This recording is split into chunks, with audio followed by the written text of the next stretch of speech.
expansion of the aggressive state of Israel, headed by Zionists, resembles the spread of a cancerous tumor in the body of humanity.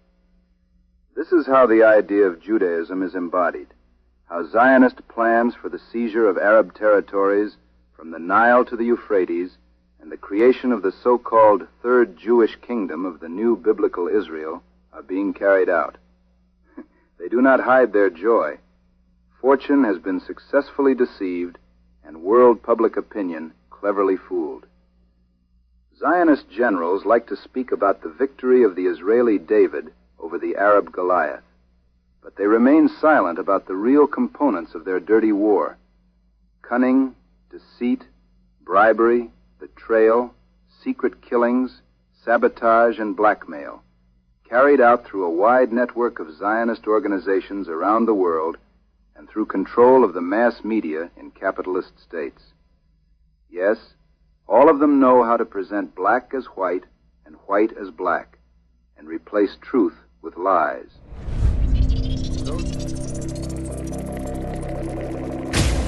If you gave me a button to just erase Gaza, every single living being in Gaza would no longer be living tomorrow, I would press it in a second.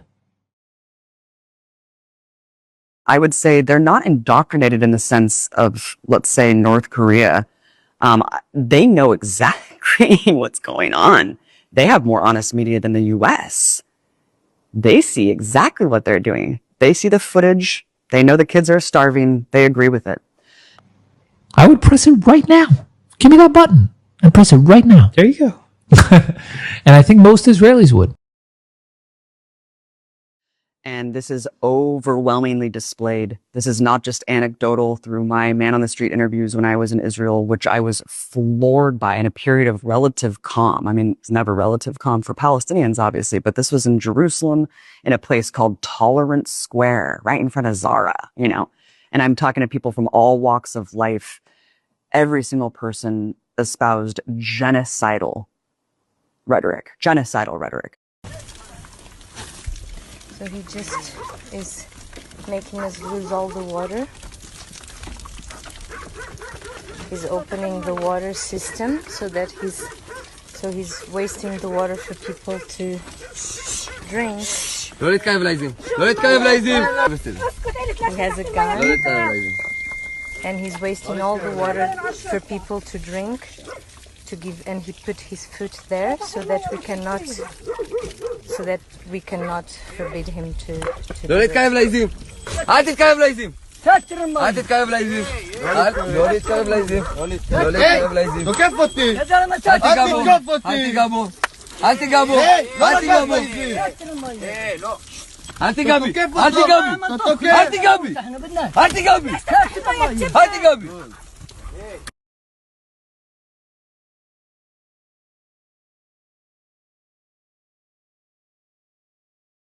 If every single person espoused genocidal rhetoric, kill them all, bomb them all, drop a big nuke, expel them. We don't want them here. I was floored. I couldn't wrap my mind around it because until then I'd been kind of placated by politicians and media that the two-state solution was possible, right?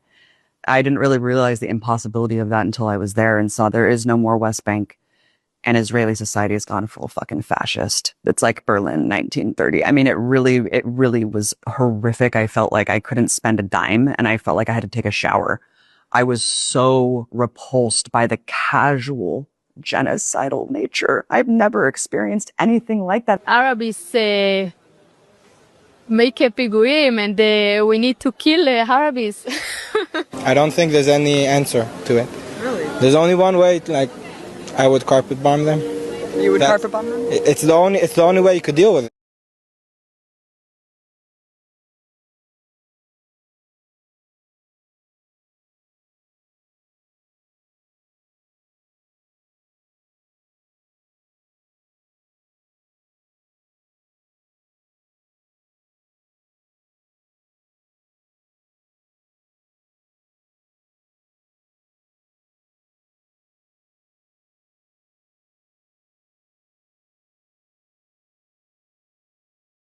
Daily crimes against innocent Palestinians conducted by wild, savage settlers, ignored by the army and by police, and supported by members of Knesset and members of the cabinet. I'm full of shame. Where the heck are the rabbis? Where are the spiritual leaders? Maybe they're not coming because they are the inciters, because they support it, because they promote it, because it promotes their messianic ends of the day eschatological philosophy. And this is, as I said earlier, where classical Judaism implodes into Israeliness.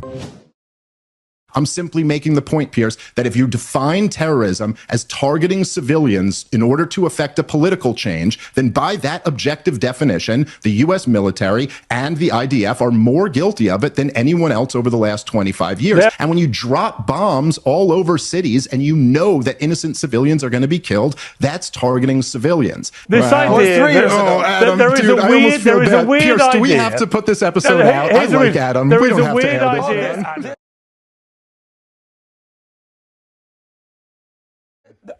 Okay, so you called the United States military the greatest terror organization in the world. Adam, defend. Just let me answer. No problem. I'm going to go back to the order I was going to go in. To Adam's point, when Adam says I'm a radical libertarian and I say that this is true Americanism, I mean, look, my favorite founding father is Thomas Paine. Not everyone considers him a founding father. And maybe I love him so much because he never held a government position and didn't own slaves, which I thought was pretty cool. But Benjamin Franklin said he was the most consequentialist and the one person most responsible for the United States of America existing. His famous pamphlet that he wrote was called Common Sense. And I think on the first or second line of it, he says, government is at best a necessary evil.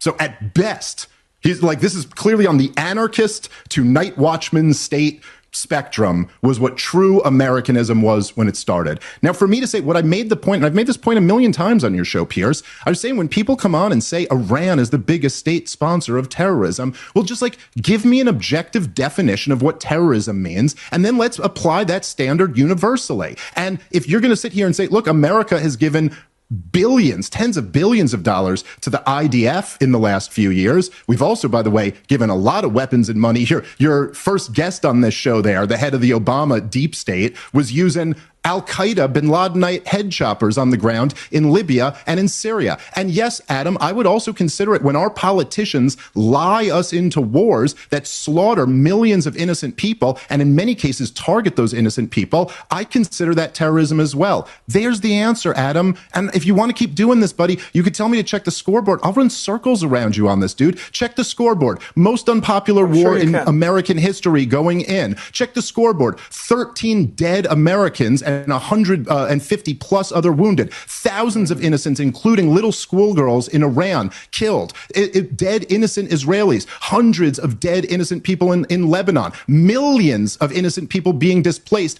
all at the cost of tens of billions of dollars and destroying Trump's coalition. Check your scoreboard, Adam. How's it looking for you?